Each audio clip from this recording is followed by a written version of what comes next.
Yeah. Good evening and welcome to Marietta, Georgia. We're here at Walker High School. I'm Ned Case alongside John Paul Hoover. And John Paul, tonight we got the Pinecrest Paladins traveling here to Marietta to take on the Walker Wolverines. And this is a region game, first one of the year for the Paladins, second for Walker. They lost to Mount Pisgah last week, so they're 0-1 in the region. And obviously these region games mean a little bit more than the non-region games. They definitely mean a little bit more, and they're really valuable. It's when you get to the end of the season, playoff time, this is the games you're going to look at. And one might think, oh, so many region games early in the season, but at this point, the teams have a chemistry that should be solidifying, and they should be ready to play these valuable games. And we mentioned, Pinecrest, this is their first game that they came in, had a bye week last week, beat a 7A school in Discovery 2 weeks ago, 28-7, went down 7-0. Kind of got on that roll, like you're saying, got that chemistry, scored 28 in a row. Defense really stood the test. Now you've got that first win under your belt, and you're going back to playing 1A schools instead of 7A schools. How do you think that these Paladins players are feeling going into this game?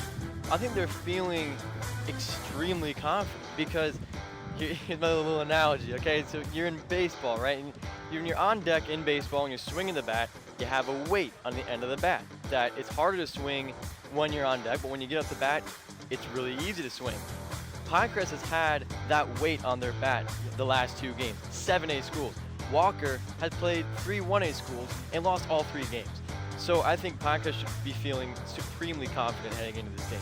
And you mentioned right there, Walker, 0-3, 0-1 in region, really looking for that first win, to get that ball rolling. They kind of, it is early in the season, but they kind of have nothing to play with, right? They're playing with house money. If you lose another region game, it's not a big of a deal. If you get a win over a team like Pinecrest, that can really jolt your season going forward. Definitely, and Coach Winter made a point, and when we've interviewed him, how high school football is so much about emotion.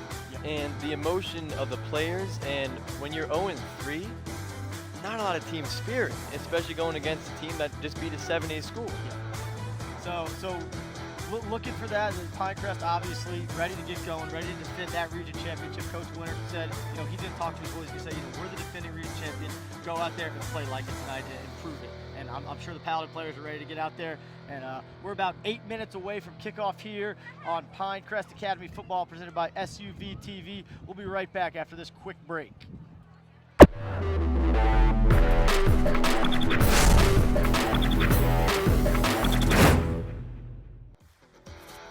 This Pinecrest Academy football broadcast is brought to you by Billy Howe Ford, family owned and operated since 1977. Atlanta Rehabilitation and Performance Center, official provider for the Paladins. Team physician, Hain Sports Medicine and Orthopedic Surgery, and Children's Healthcare of Atlanta Foresight, dedicated to all better. If you want a used vehicle, but you also want peace of mind, you want a Ford certified pre-owned vehicle. Because every Ford CPO vehicle is given a rigorous 172-point inspection by Ford factory-trained technicians. From the radiator to the transmission, to the engine, to the air conditioning, and every Ford CPO vehicle is backed by Ford with 7-year, 100,000-mile powertrain warranty coverage, plus 12-month, 12,000-mile limited warranty coverage. Ford certified pre-owned. A car that's inspected by Ford and backed by Ford. So what does that mean to you? Relax. Preparatory 477 to schedule a visit to Pinecrest or visit our website, www.pinecrestacademy.org, to learn more about our award-winning school.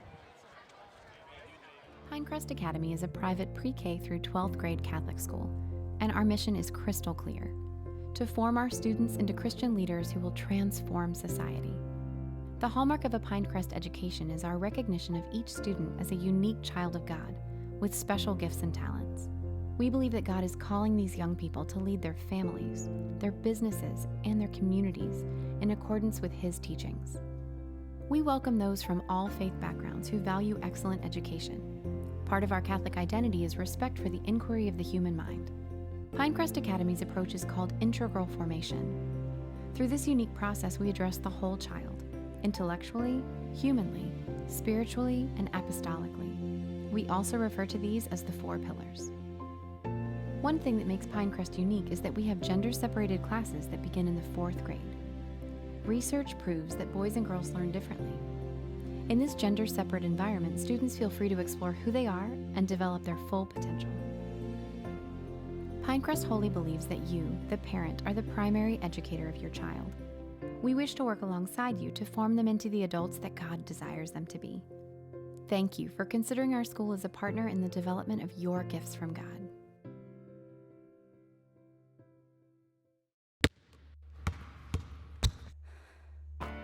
I got a high ankle sprain going for a rebound. Injuries are part of playing. I got hit catching a pass and broke my collarbone. So it's good to know that the sports medicine doctors, therapists, and athletic trainers at Children's Healthcare of Atlanta are experts at treating young athletes. If your child suffers any kind of sports-related injury, I got hit and dislocated my shoulder. bring him to Children's Healthcare of Atlanta. Welcome back to Pinecrest Academy Football, presented by SUV TV. I'm Ned Case alongside John Paul Hoover. Today we are at the Walker School here in Marietta, Georgia. And as we get closer to kickoff, let's go over our keys to the game, presented by Bill Kieran, Certified Financial Planner. And John Paul, you know, 2 teams that are going to run the ball. It's Pinecrest with their triple and Walker with more of their power run game.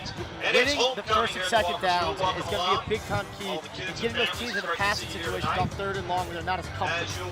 Right, and getting into passing situations, Coach Winters said they've been practicing more pass plays. They're going to be passing more in this game. So when you get to those 3rd and longs, some of those may even play into Pinecrest's favor. Defense might not be expecting them to pass. And another thing Coach Winter talked about on our call this week is once they get Walker to those 3rd and long situations and they know they're going to be passing, they really have to cover those flats. That's Walker likes to get the ball out of space, let their guys try to make plays. And Coach Walker said, Coach Winter's been saying, we've been a little slow getting the flats the last couple minutes, more sitting in that kind of curl area. But this game, they're really going to focus on getting those flats as soon as the passing situation. Right, we saw against South and Discovery, a lot of the times our defense would, about 14 yards deep, finally get to the person who caught the pass in the flat. So make that adjustment in this game, and against a team like this, who's going to be trying a bunch of different things, try to get their first win of the season, they're going to be trying a bunch of different things, and the defense is going to be ready for that. And Coach Winter, his last 2 big keys were you can't turn the ball over. That they had 4 last week against Discovery. They put it on the ground 4 times against Discovery last week. And defensively, they can't fall asleep. They can't stop them on 1st and 2nd down and get hold of the 3rd and 8, and they give them a big pass play over the top. Those are the kind of backbreakers that really hurt you in a game like this. They really hurt you, and the defense cannot get lackadaisical against a team. It's just a 1A school. We played 2 7A schools. Every down matters, and region game, you got to play well. Can't lose focus. Now as we move to our coaches close-ups presented by Haynes Sports Medicine. First we look at Pinecrest Academy coach Todd Winter. Coach Winter in his 5th year at the helm of the Paladins football program. Previously coached in college at Division III Washington University and North Park. And you talk about every week, these players, they'll run through a brick wall for Coach Winter. It's amazing how connected they are to Coach as almost a friend. I think he is a friend, especially those upperclassmen and stuff. They've been around him for 3-4 years now. They see him every day, interact with him.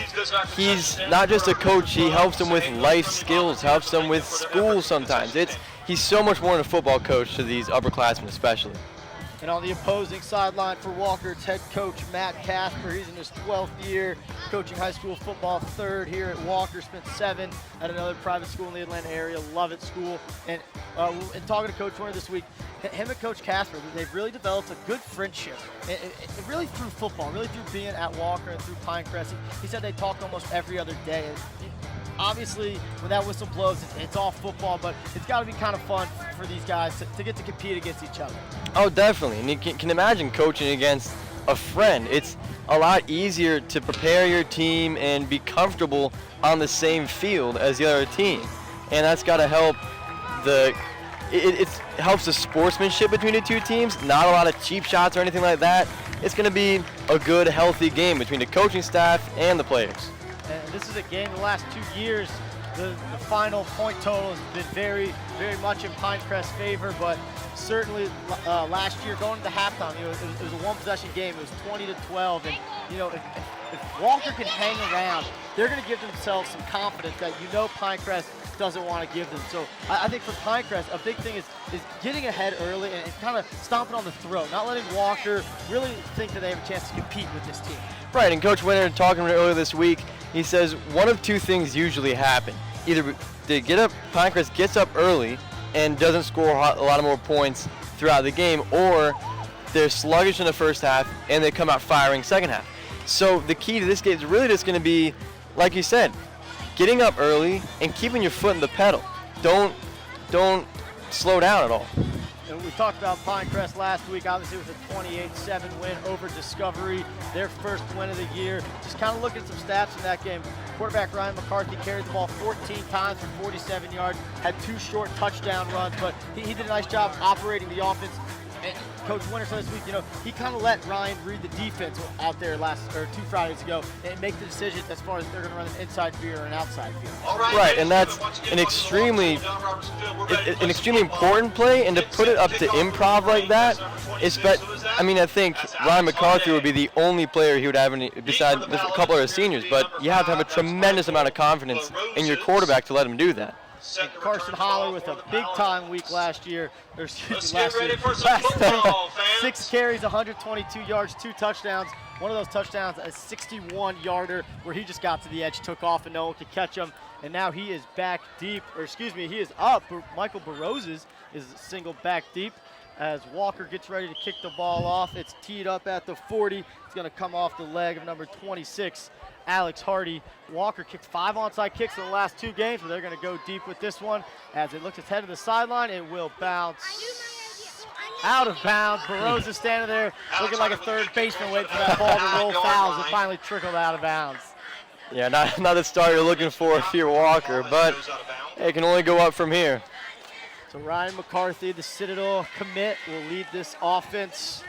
McCarthy, we'll talk about him plenty. He'll be playing quarterback, he'll be playing linebacker, he'll be punting the ball, but he's really a special athlete. An incredibly special athlete in both the physical and mental capacity. The triple option, like we said, Coach gave him responsibility of reading the defense just by himself, and you got to be quick, and it's amazing how he's able to balance everything in the offense and really keep it running smoothly.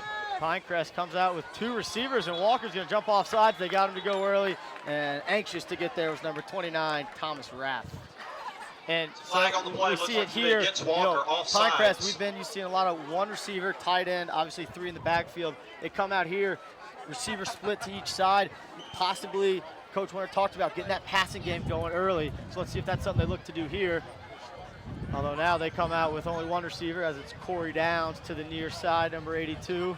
McCarthy under center. He's got Baroses and Holler each side. Holler's going to come in motion and try to draw the defense again as they look to the sideline.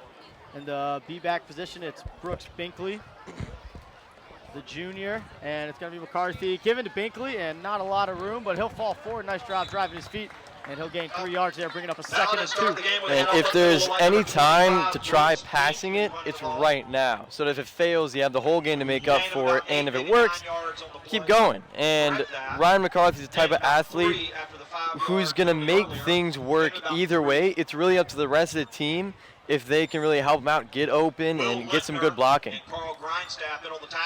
So 2nd and 2 here, certainly a chance where you can kind of get creative with something and still have a 3rd and manageable in this triple option attack.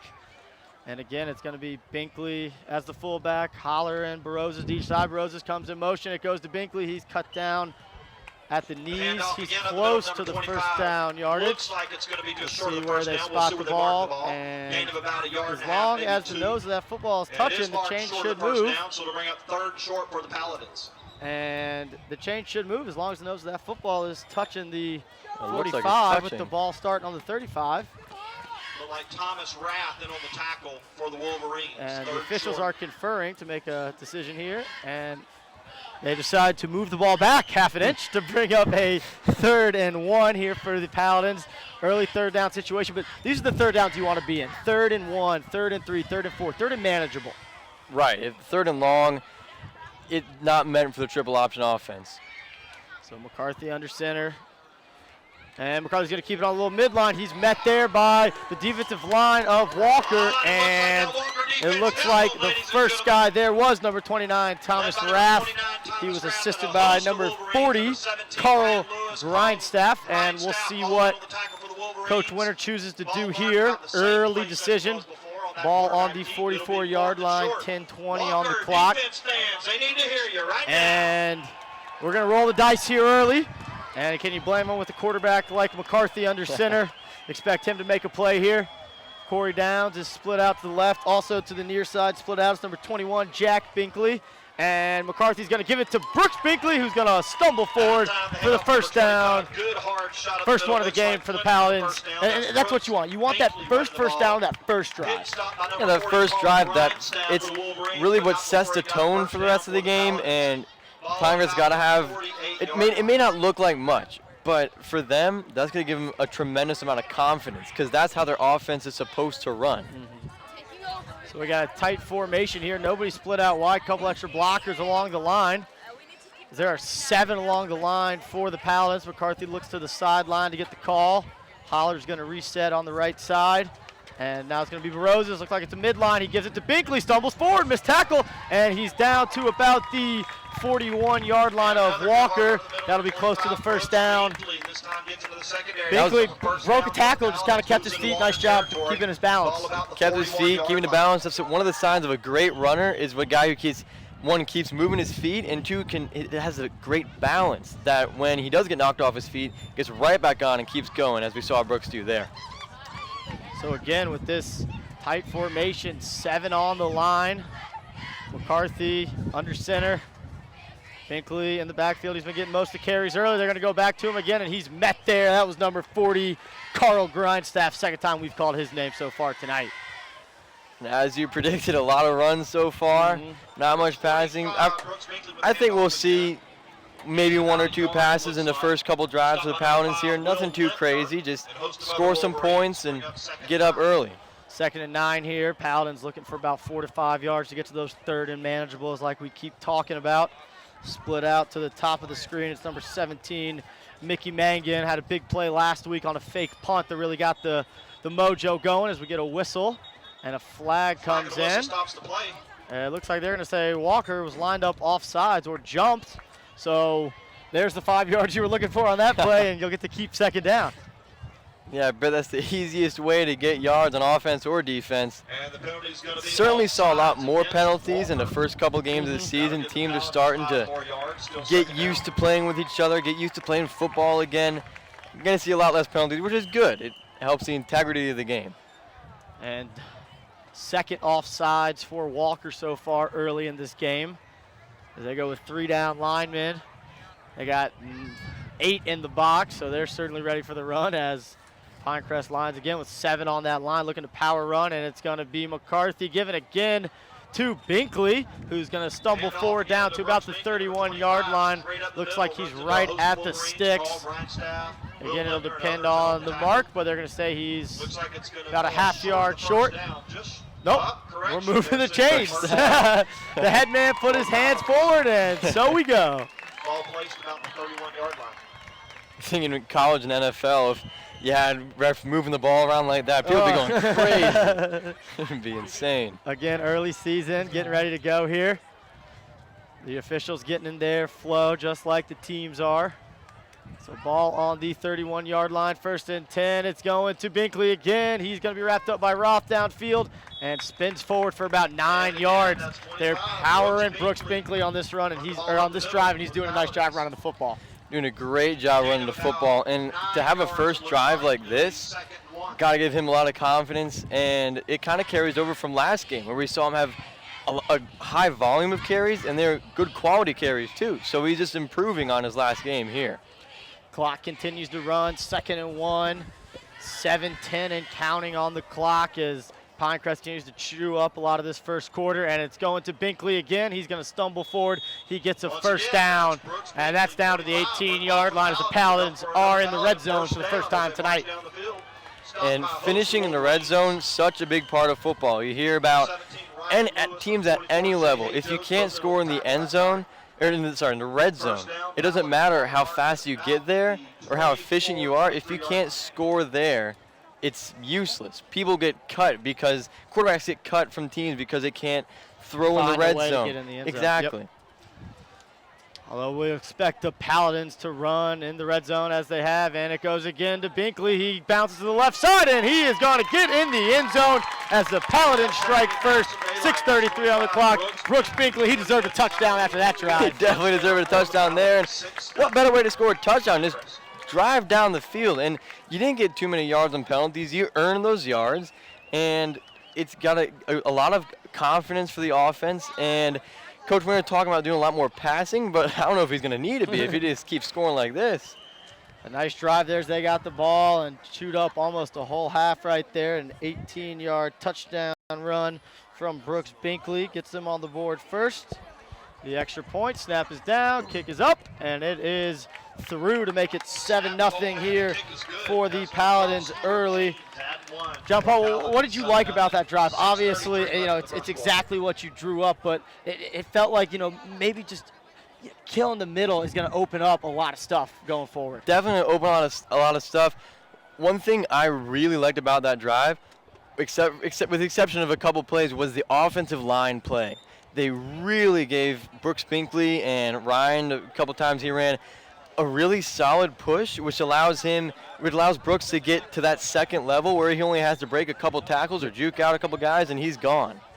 And we see it there, you know, all that last play, he made one cut, made one guy miss, and he had plenty of green grass ahead of him. And again, that's when that offensive line is just getting a hat on a hat. It opens all that up. Yeah, most underappreciated players when it comes to fans, but they're doing the work there. Yep. Set the kickoff, number 12, Stuart Jeans is teeing it up. He just kicked one through on the extra point. He's going to move the ball over to the left hash. And we've seen a lot of stuff out of the kickoff game. We've seen some pooches. We've seen some kick deep. So it seems like Coach Winters is like either he's trying to kind of experiment with it or he likes to keep the other team guessing. Right, and he said last game against Discovery he was very happy with how the kick game went. And he thinks that's one of the most highly valued stats, especially at this level, is field position. And so it's going to key in every game, no matter who you're playing. And there's a nice kick as it's fielded on the 1-yard line. It looks like it's Routh on the return. And they're lost to Mount Pisgah Christian. And now the offense to the football. 23-yard line. Just a lot of interesting looks out of this team. Coach Winters said, you're going to try a bunch of different things on defense and to respond to Casper's offense. And it's the senior Brigham Strother who leads this offense at quarterback. He's going to bring Roth in motion, and it's going to be a handoff to Roth. He's got a lane and makes one man miss, keeps his feet moving, spins around, and finally Daniel Duke puts him down to the ground after about a 9-yard run. Daniel Duke becoming a big part of this defense. He hadn't played football since freshman year, and senior year realized either you do it or you don't, and he chose to do it, and he's an impact player in this team. Week 24 carries, 109 yards, 2 touchdowns. And so they'll be expecting to give him the rock plenty tonight as man comes in motion. And it's going to be again to Roth to the right side. 2 hands on the football, and he's tackled by Alan Yadav right there. But it looks like it should be a first down. Alan Yadav, a great athlete and a great student, maintains almost a 4.2 GPA. I'm great friend with him. He's a very smart person and a great person. And the fact that he can balance those grades and the sports like this and have an impact like that, just making tackles. It's impressive. And this week, talking to Coach Winter, he said Alan Yadav is one of those guys who will text him at midnight and watch film from practice and saying, hey, am I doing the right thing? You know, what do I need to do to get better? So those are the kind of players and people that you want in your program. And it's going to go to Roth again, and he's going to be wrapped up there. Looked like McCarthy got him by the ankles as a shoe comes flying out. 5 yards that time. Nice run in the middle. Great blocking. Bring up a 2nd and 5 here for Walker's. Rath will have to come out to get his shoe back on. And coming into the game, it's number 24, Jay Hodjost. And number 4, Carson Holler. More about Allen. He's just balancing the school and sports. It's just so impressive. Not the kind of guy who's going to get a ton of scholarship offers anywhere, but if, like Coach Winter said, if he's taxing at 11 o'clock at night, it means he's a devoted person, willing to commit tremendous amount of time to things. So it's great in terms of opportunities in the future for any player. A lot of players at Pinecrest are like that. And Hojost on the carry there, lost a yard, so that'll bring up a 3rd and 6 here. And these are the kind of passing situations that the Paladins want to get the Wolverines in. And this is where they talk about really covering those flats and not giving up easy passes. Definitely. 3rd and long is definitely a key play in this game, like you said earlier. We'll see what Casper's offense does here. So coming out of the huddle again, it's the senior Brigham Strother at quarterback for Walker. He's got Hojost with him again in the backfield. 2 receivers to his left, brings a man in motion. Now he's got trips to his left. A high snap, he handles it. He's rolling out, pressure in his face, gets it off, and it's caught there on the 50, getting upfield, knocked out of bounds. That catch was by number 81, J.T. Rickenbach. And you can see the Pinecrest, one of the defensive players, just sitting in the flat and just goes right above him. If that route had been just 2 yards shallower, that could have been a pick. McCarthy doing a nice job getting to the flat, but I'm sure coach will say, you got to get to that zone, but if a man comes in that zone, we got to be on him and not give up that pass. But those are the 3rd and long situations that the Paladins want. Walker converts that one. So it'll be nobody in the backfield with Strother, and now he brings a man in motion. It's Roth. It's going to be handoff to Roth again, down to the right side. He's tackled there. Looks like Alan Yadav again, and McCarthy was in on the tackle with him. McCarthy and Allen, 2 seniors on this team that are really leading the team so far, and coach is going to count on them to keep the team spirited up, the team morale, and that's a huge part of high school football, all that emotion that coach always talks about, and we always talk about for that matter. 2nd and 6 for the Wolverines here at home. The clock ticks under 3 minutes. We've only seen 1 pass so far this game, so that clock may be moving fast all game. It's going to be a bubble pass out. It's Roth again. He gets hands on up to the 40, down to about the 35-yard line. Lowered the shoulder, knocked out of bounds there by Corey Downs.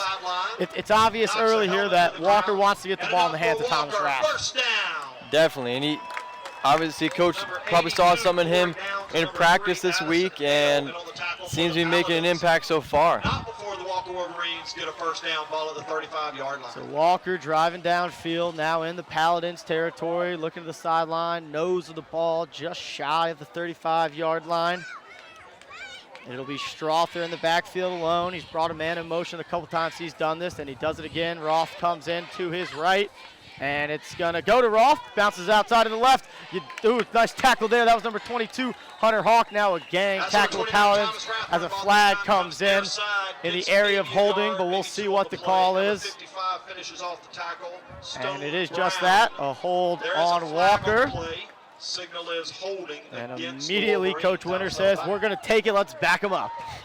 And that's the kind of momentum killer that, especially if you're the running back has gotten all that yards so far, and it's the team kind of let you down, but you bounce back, and that's what football is.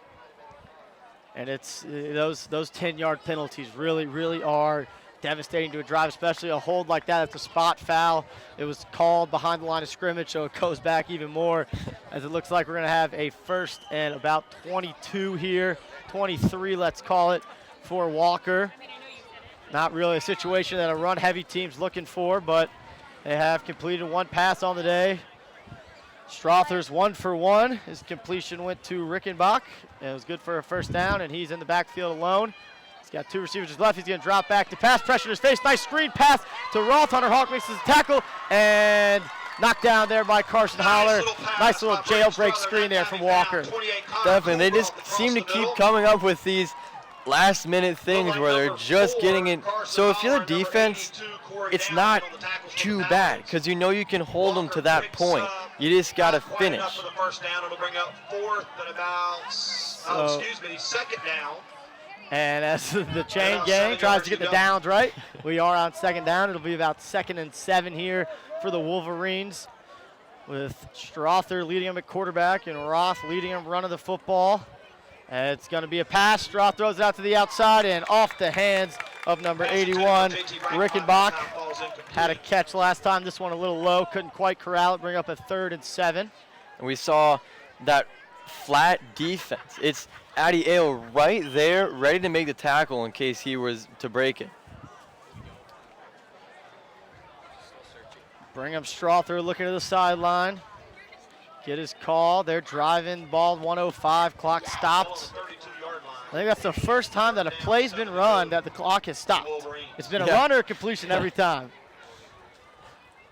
So 105, clock not moving. Strother with Roth to his left, and a flag comes in. If this is against Walker, timeout called by Walker. And while we have a moment, as a certified financial planner, Pinecrest Academy family member Bill Kiernan brings a professional certification that provides peace of mind that you will receive sound advice for your financial planning needs. Bill provides safe money strategies. Whether you're looking to participate in market gains or avoid costly money management fees to grow your wealth, Bill can provide support and guidance. Follow the lead of many of your friends at Pinecrest and call Bill at 678-776-4592 to learn what he can do for you. You can rest assured that following safe money strategies with Bill can provide the asset growth that you desire. I'm Ned Case alongside John Paul Hoover here in Marietta, Georgia at the Walker School. Thanks for tuning in to Pinecrest Academy Football presented by SUV TV. John Paul, so far it's gone just how Pinecrest drew it up offensively. Defensively, they're not doing as good of a job getting off the field on those third down situations. Right, and there's a great chance here to prove themselves and really set the tone in terms of third downs for the rest of the game. And really, if they let them get past here, be in the red zone, that's not a good situation to be in. It's going to be a pass situation. Got some time, throws it over the middle. It's Rickenbach again. He caught it at 25, tries to get to the sideline. And McCarthy with a big-time tackle and drives him to the ground. He might be short. McCarthy came up and stuck him after Rickenbach started going east and west. Wow, that was a nice hit. Textbook tackle. Got low, got the legs into it, decleated the guy. That was fantastic to watch. Just how you draw it up. So a 4th and 1 here. Big play early as we got half a minute remaining here in the first quarter. Either way, this is a lot of momentum for Walker if they can get it in there, get closer and closer to that red zone, tie this game up. It's under center for the first time tonight for the Wolverines. It's going to go to Roth. He's going to find a running lane, and it looks like he's going to stumble forward for the first down. That's Thomas Rath calling his name plenty so far on both sides of the ball. Quite a few times. This Paladin defense just can't seem to finish the drives, and offense sitting on the sideline. I'm sure they're anxious to come back out, and they see the 3rd and 4th downs like, oh, come on, let's go. And I hope they're getting the defense fired up. So as the first quarter ticks down, that 4th down will be the last play of the first quarter. And as the first quarter comes to a close, the score, Pinecrest Paladins 7, the Walker Wolverines 0. Pinecrest Academy is a private pre-K through 12 college preparatory Catholic school. We provide an atmosphere of academic rigor and critical thinking while offering personalized attention in a Christ-centered environment of faith and reason.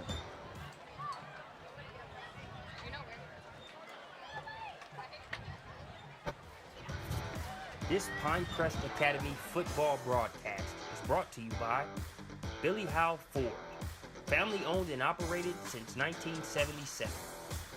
Atlanta Rehabilitation and Performance Center, official provider for the Paladins. Team physician, Hain Sports Medicine and Orthopedic Surgery, and Children's Healthcare of Atlanta Foresight, dedicated to all better.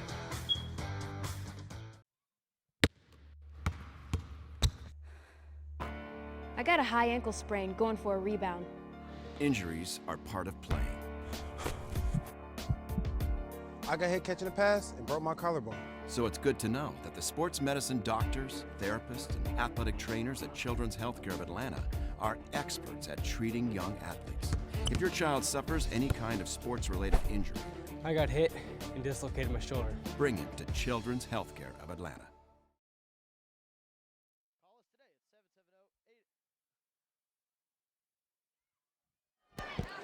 And welcome back here to Walker High School. First play of the second quarter. It's Roth again. He's going to stumble forward, and he's going to gain about 3 yards.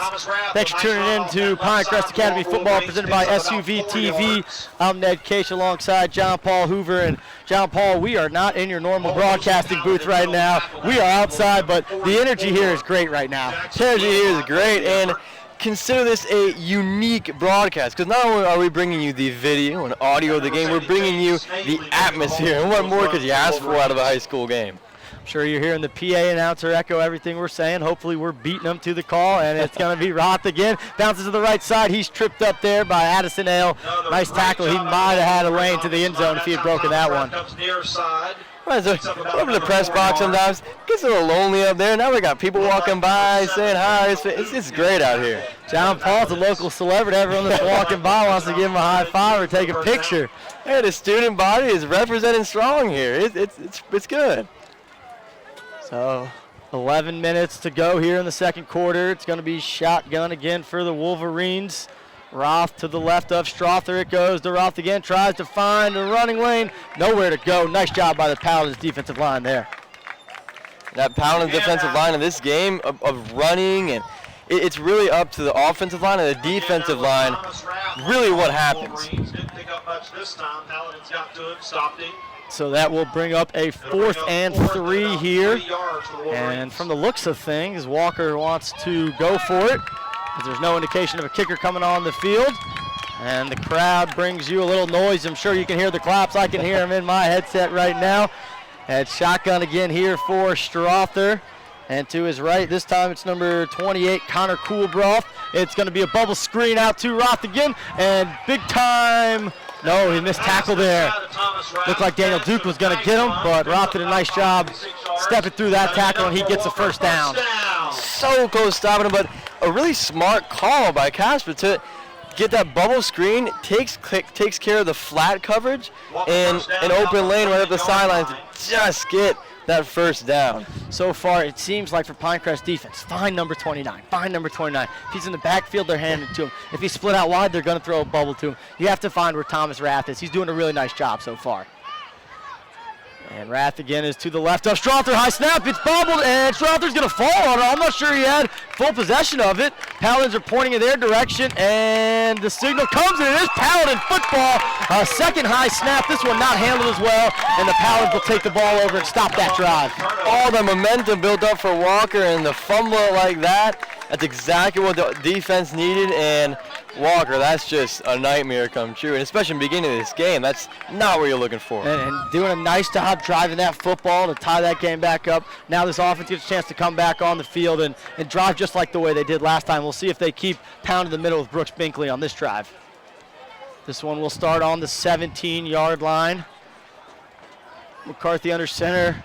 Coach Winter really liking the 7-down lineman look.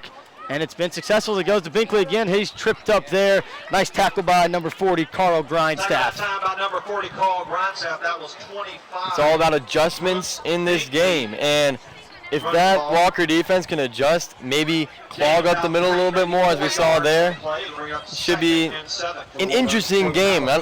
We've seen both teams drive down the field, and it's really just coming down to the offensive defensive line. Like I said before, they're really setting the tone so far for these plays. And we've had a lot of long drives so far as Binkley gets it again. He's wrapped up Grindstaff once again as Binkley gets down to about the 24-yard line, bringing up a 3rd and just a few. But, you know, both these drives were really long drives, time-consuming drives. And with two teams that run the ball, you think if you get up by 2 or 3 scores, that's going to make the other team kind of have to get out of what they like to do offensively. Right, and that time of possession, we interviewed Coach over the past week, and he said time of possession is one of the most overrated stats. And that was surprising to me because we always talk about it, how it's so impactful, but he referenced one time back in Chicago when he lost the game by 3 touchdowns and they had 42 minutes of possession. So he always thinks not that important. Triple option offense works with it, and we're almost halfway through the second quarter. It's been like less than a half an hour. It's 8 o'clock on the dot right now. This is one of the faster moving games we've done so far, and honestly that I've seen in a while. As on that last play, Binkley fell forward for the first down. So again, this clock moves, but talk about that time possession. Coach Winter also said, those 4-minute drives, 5-minute, 6-minute drives late in the game when you have the lead, those are really important. Those are really important, and it's kind of like if you put a bunch of numbers together in an average, and you may think, take a GPA for example. I hear students complain all the time, I'm getting all these great grades, they're not affecting. Yeah, because it's an average, and it's still technically weighted the same, but once you get to a certain point, once these scores get to a certain point of the game, it's hard to change them. So a 2nd and 9 here, as again it goes to Binkley. They haven't gotten outside the hashes yet. I keep waiting for Holler, Baroses to get to that edge and show off their speed, but Binkley's doing a nice job carving up some grass, and again it goes to Binkley, and he drives to about the 30-yard line, but this will bring up a 3rd and long here.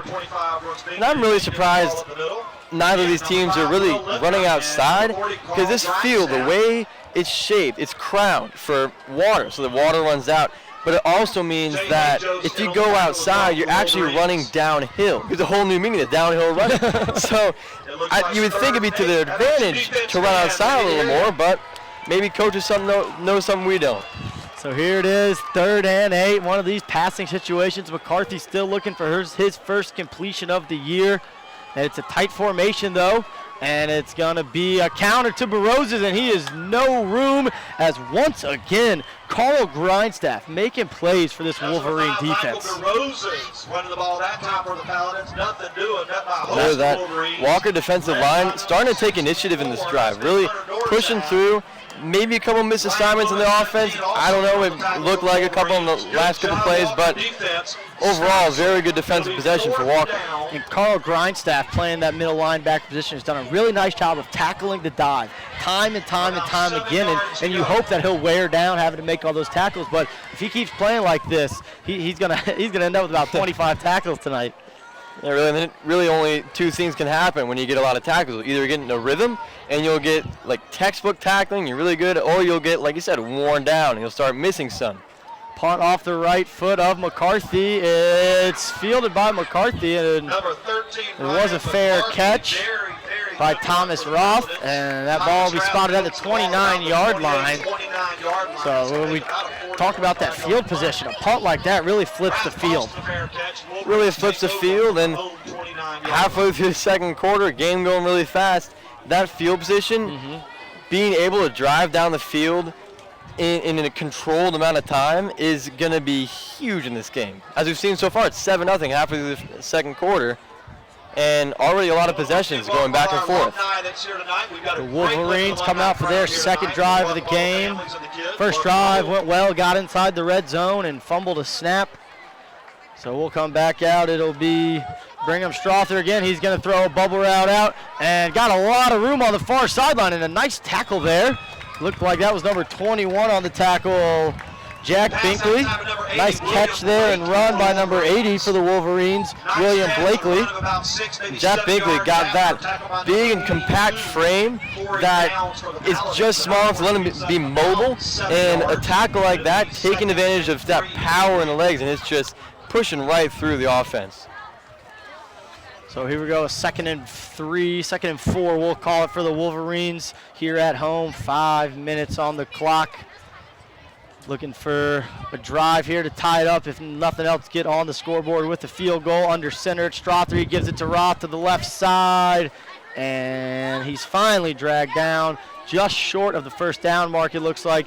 Getting up at the bottom of that pile, it was Alan Yadav and number 22, the freshman Hunter Hawk, who we called plenty of 2 weeks ago. Oh, fantastic player, especially this season, and you're really making a name for himself. He's become a household name to us, and it's just to see a young guy like that make such a big impact, it gives a lot of promise to the future of the program, and Coach Winter's really got to like seeing that, especially losing guys like Ryan McCarthy, Carson Holler, who've really been with his team for what seems like more than 4 years, but it's so impactful.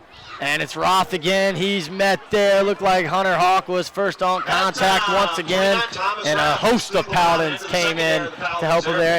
And besides, Hunter Hawk just being a freshman and playing, he had to step in when Pototo went out with an injury. So for a freshman to be ready to step into that role right away really shows a lot about his maturity. And I think it certainly shows a lot about maturity.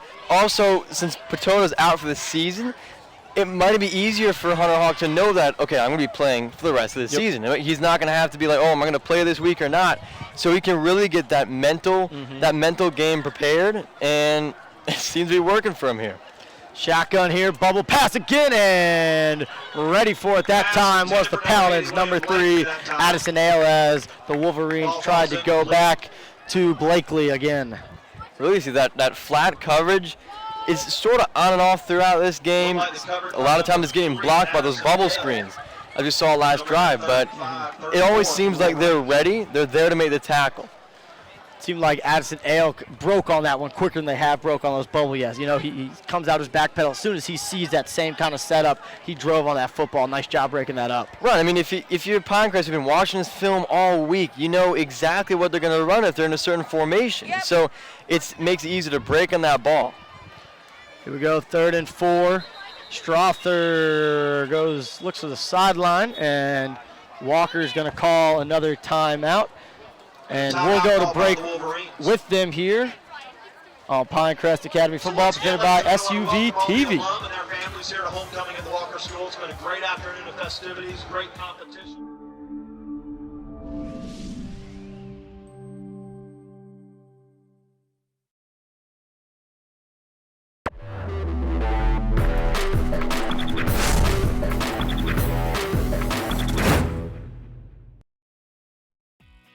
If you want a used vehicle, but you also want peace of mind, you want a Ford certified pre-owned vehicle. Because every Ford CPO vehicle is given a rigorous 172-point inspection by Ford factory-trained technicians. From the radiator to the transmission, to the engine, to the air conditioning. And every Ford CPO vehicle is backed by Ford with 7-year, 100,000-mile powertrain warranty coverage.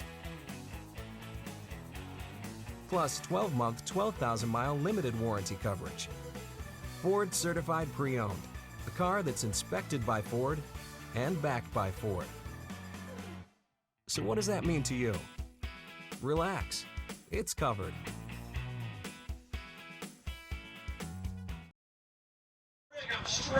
And welcome back here to Marietta, Georgia. We're here at the Walker School as Walker just completes kind of a wild play. Another high snap, handled that time by the quarterback Strother, and he finds number 81, Rickenbach, in the middle of the field for a first down there.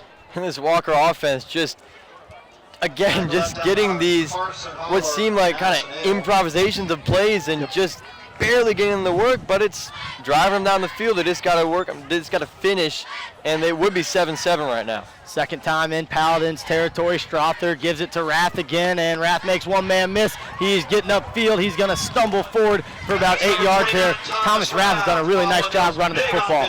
Oh, definitely. If they had fantasy high school football, he would definitely be a stardom this week, and he's definitely making a lot of big plays in this game. So that'll bring up a 2nd and 2 here, under 3 minutes on the clock. So, here we talk about running the ball. That clock's going to run. Walker's already used 2 timeouts. So do they need to have a little sense of urgency here on this drive? I think they definitely have a sense of urgency, especially going to the halftime like this. And they're going to get a free first down there as the Paladin jump off sides on the hard count. As Strother goes under center to get him there. So that's certainly an easy way to pick up a first down. We've seen a couple offsides here for both teams so far. And penalties are great for offense more than they are bad, obviously. But one thing, it might mess up the offensive rhythm. If you're practicing first, second, third, fourth down, and all of a sudden, oh, now it's first down again. You have to recall the play, get a new one, and I don't know, maybe one negative about having a penalty, getting some yards on offense. Strother again, he's going to throw a bubble out to Rath, and Addison Hale's going to cut him down there, as it's going to be a gain of about 5. And they're going to say he got out of bounds, so the clock will stop with 2 minutes to go here. Ball on the 30-yard line of the Paladins. Walker looking to punch one in here, tie it up, and Coach Winter talked about look for those scores at the end of halves. Those a lot of times will show you who's going to have that momentum, that energy coming out in that second half. Walker has a chance here. If you're this Paladin defense, you really need to step up and get a stop. Really need to step up and get a stop. And halftime adjustments are heavily influenced by what happens right before the half. That's directly in the coach's recent memory. So they're going to want to adjust to whatever happens in this drive. And it's to Rath again, and right up the middle. There were plenty of Paladins there waiting for him. He still found a way to get about 4 yards there, bringing up a 3rd and 2. Close to the first down mark, not quite. 3rd and 1, we'll say, as Walker gets to the line quick. They look like they're ready to go for it. And I'm guessing a QB sneak here. And I was right. Look at that. I should be on the sideline, but I don't know if he got it. It looks like he did get to the 25 and got that first down. First down. So ball at 25, 1:35 on the clock. It'll start again once the whistle's blown to start playing. The chains get set. Really, and as fast as this game is going, it may not seem like it, but this touchdown could be the last touchdown scored by Walker. So it's, or either team, really. So it's just the speed of the clock in this game is just so important to get a touchdown. We're on pace to be done with the first half in about 45 minutes as it's out to Rath again on the bubble, and once again gets a first down. Thomas Rath getting the ball in his hands, making plays. Strop doing a nice job delivering it.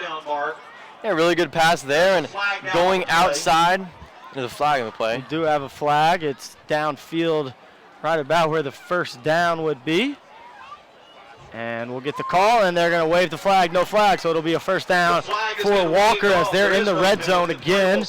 Last time they were in the red zone, they turned it over. Looking to punch this one in, so 58 seconds left. One timeout for Walker. Ball on the 14-yard line. Big play here. You have maybe 3-4 plays left in this minute if you go fast. So this will influence what you do. And the officials are saying Walker called a timeout. The Walker coaching staff doesn't seem like they wanted a timeout, and some of the officials will confer. And we'll wait anxiously for the call.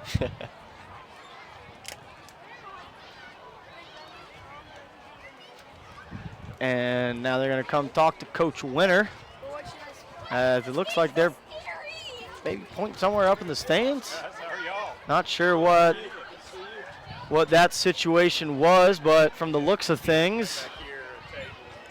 So the signal looked like a timeout call. And we still don't have any official signal from the officials as far as what the call is. Interesting situation. It looks like they're just going to say there was no timeout that was called, and they'll blow it ready for play. 58 seconds back on the clock. Ball on the 14-yard line here for Walker as we try to peer through the crowd to get a look at the field as Stroth is in the shotgun. He's in the backfield alone. He's going to drop back to pass. It's going to be one of those middle screens again and knocked down. Nice play there by number 81. That was Wills Brown. What a great play by Wills Brown. He's got that height and that wingspan and that reaction time. Great recognition. Great recognition. And again, that comes down to watching film. When you see the line go out like that, what's going to happen? Oh, they're going to throw the middle. So it's a great job by Wills Brown there. So that will stop the clock as 44 seconds are on the clock. 2nd and 10 here for the Wolverines, looking to punch this ball in the end zone and tie it up going into the half. And now we will have a timeout called. And this one will be called by the Paladins, and it's probably a good timeout there. You know, you can't take them with you, and the clock's already stopped. So go get that defense rested and set. And you know, they've kind of carved them up doing some different things. And this Paladin defense hasn't quite got on the same page. It's a nice job by Walker of mixing in short passes and power runs. Definitely, this does two good things. It helps your defense, a little recuperation, make some adjustments before, and very important, a couple plays here. And you see at all levels of football that kind of when a kicker's going on the field and you call them out icing the kicker, this is kind of icing the offense. So it gives them out of momentum. They got to go back. They get a little nervous, a little pressure to start looking at the clock, thinking, hey, coach, we're gonna score here. So it helps both psychologically and adjustment-wise. So coming out, we'll have the ball on the 14-yard line, 44 seconds left, one timeout remaining for Walker. Score 7-0. The Paladins scored on their first drive. Each team has only had 2 possessions as it's been a fast-moving first half. And it's going to be a pass here for Strother. He's looking to the end zone and nearly picked off the hands of Corey Downs. Downs, he had 2 interceptions last week, almost had a third on the year. That was a great play by Corey Downs. On the goal line, if it had been caught, it would have been a touchdown. And it's that kind of play. Didn't take a whole lot of time off the clock, but extremely important going into halftime. And it is 3rd and 10, so Wolverines have some grass to gain. See if they have 2 plays or decide to go for a field goal here. As Strother's in the backfield alone, he's going to pass again, looking to his right, going deep to the end zone. He's got a man and just over the outstretched hands of number 80, William Blakely, and that'll bring up a 4th and 10. And it looks like the kicking unit is going to jog onto the field. That's going to be a tough situation. Tough situation for Walker there. One time in the red zone, you fumble it. The other time, it's just overthrown. It's got to be tough in terms of their mentality, especially going into the halftime. So Patrick Wright will hold the kick from Alex Hardy. And we talked about icing the offense. Now it's time to ice the kicker. As Coach Winter will use his second timeout. And we talked about being outside the booth and being up here in the crowd. It's been a lot of fun, a lot of people passing by. We can see a full moon just over the scoreboard. Looking really nice here on a Friday night in September. It's starting to get a little cooler out. A little bit. You wake up in the morning and kind of have hope. Oh, it's 60 degrees. It's going to be cold today. And then all of a sudden you walk out on lunch and it's 93 degrees out.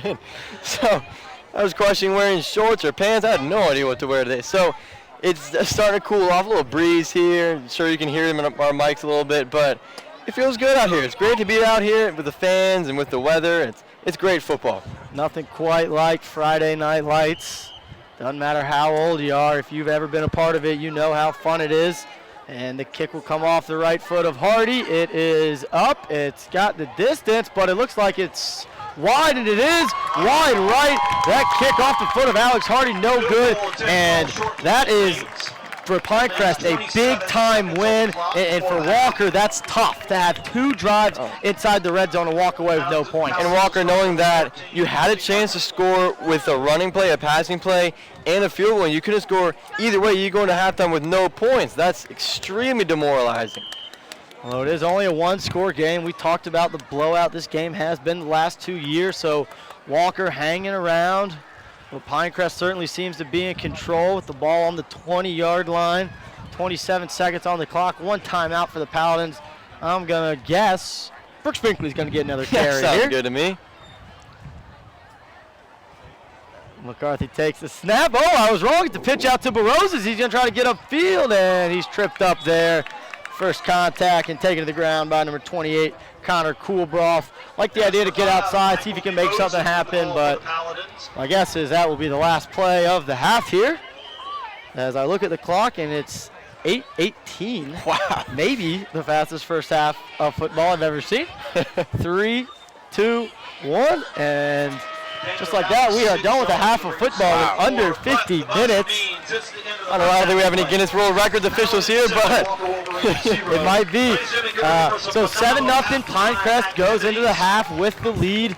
Each team 2 drives. Pinecrest 1 long drive, and second one not as successful. Walker 2 long drives, couldn't find a way to get points on the board. That Pinecrest defense stepped up. Big play for the defense, especially coming out and coming in the half. And Coach Winter talking about this game, how he said Walker was going to be trying different things and passing plays, and Pinecrest was going to be passing it.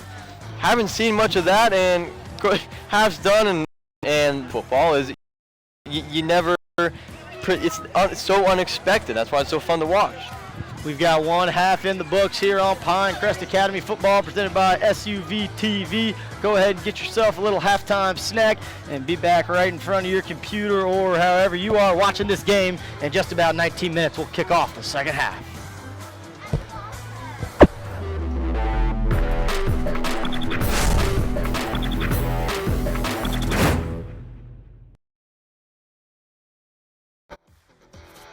This Pinecrest Academy football broadcast is brought to you by Billy Howe Ford, family owned and operated since 1977. Atlanta Rehabilitation and Performance Center, official provider for the Paladins. Team physician, Payne Sports Medicine and Orthopedic Surgery, and Children's Healthcare of Atlanta Foresight, dedicated to all better. If you want a used vehicle, but you also want peace of mind, you want a Ford certified pre-owned vehicle. Because every Ford CPO vehicle is given a rigorous 172-point inspection by Ford factory-trained technicians. From the radiator to the transmission, to the engine, to the air conditioning. And every Ford CPO vehicle is backed by Ford. With 7-year, 100,000-mile powertrain warranty coverage. Plus 12-month, 12,000-mile limited warranty coverage. Ford Certified Pre-Owned, a car that's inspected by Ford and backed by Ford. It's covered. Children's Healthcare of Atlanta.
As a certified financial planner, Pinecrest Academy family member Bill Kiernan brings a professional certification that provides peace of mind that you will receive sound advice for your financial planning needs.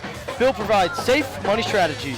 Whether you're looking to participate in market gains or avoid costly money management fees to grow your wealth, Bill can provide support and guidance. Follow the lead of many of your friends at Pinecrest and call Bill at 678-776-4592 to learn what he can do for you. You can rest assured that following safe money strategies with Bill can provide the asset growth that you desire.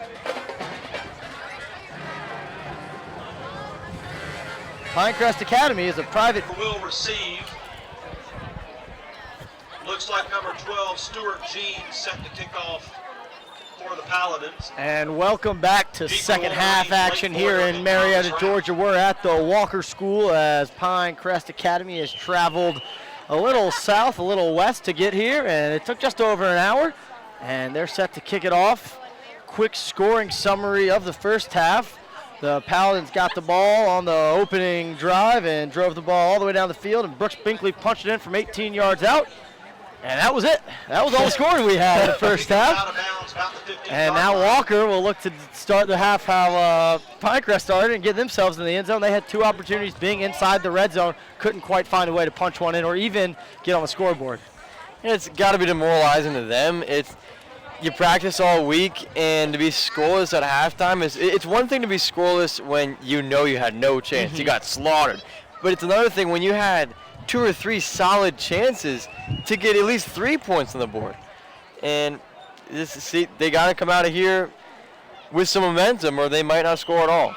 Thomas Rath was the man of the hour in the first half, or the man of the 50 minutes, as that was a fast-moving first half.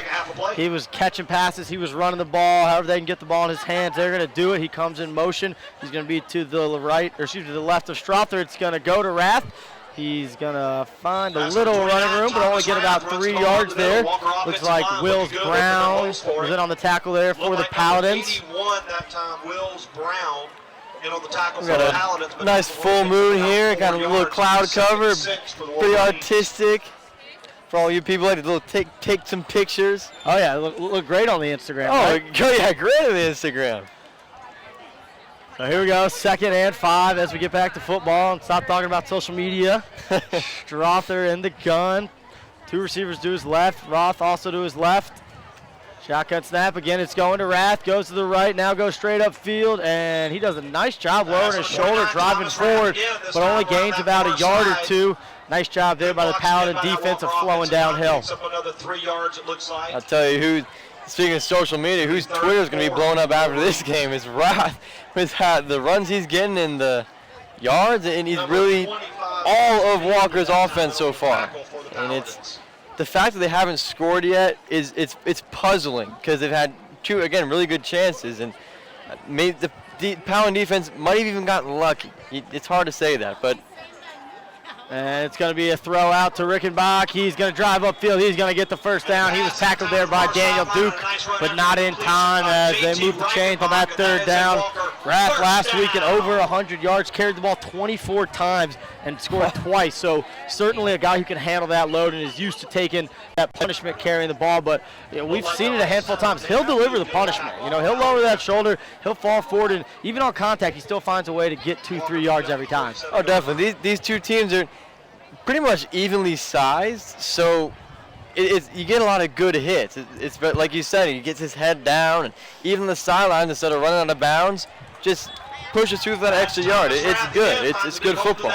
Rath finds a little dancing room to the right there on 1st down as he'll get up about 6 yards. It'll bring up 2nd and 4. 10 minutes on the clock here. Walker looking to score for the first time tonight on their opening drive of the second half. 3-down lineman for the Paladins. Under center at Strother. Rath straight behind him. Expect a turn and handoff as they look to the sideline.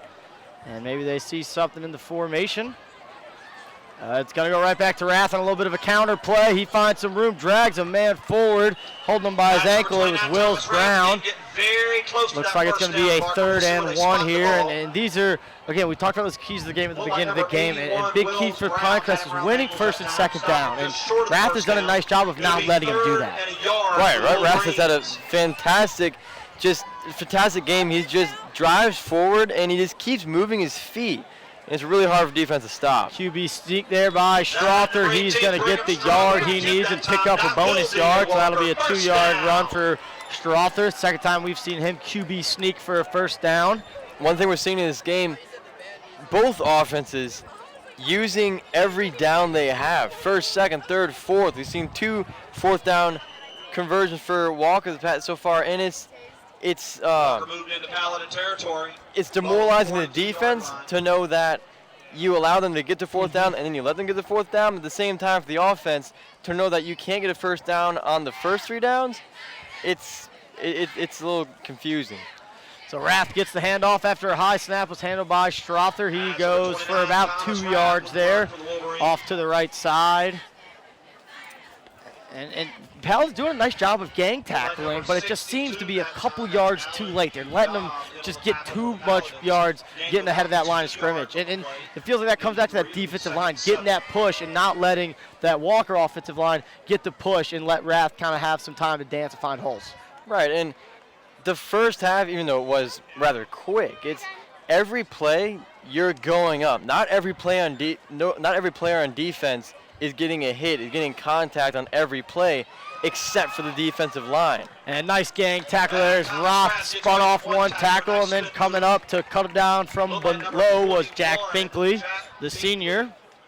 So that'll bring up a 3rd and 7, and here these 3rd and longs, the Paladins want to get Walker in. They've got to defend the flats. Walker's also a couple times just sat a man down in the middle, run one to the flat. So here's a big opportunity to get off the field. In this field position, it may be 2-down territory. Maybe 2-down territory, and as far as we've seen this game go, those 2 downs, 4th down might as well be 3rd down. A really interesting game in the development of it. It's fast, but at the same time, it's slow in terms of offense.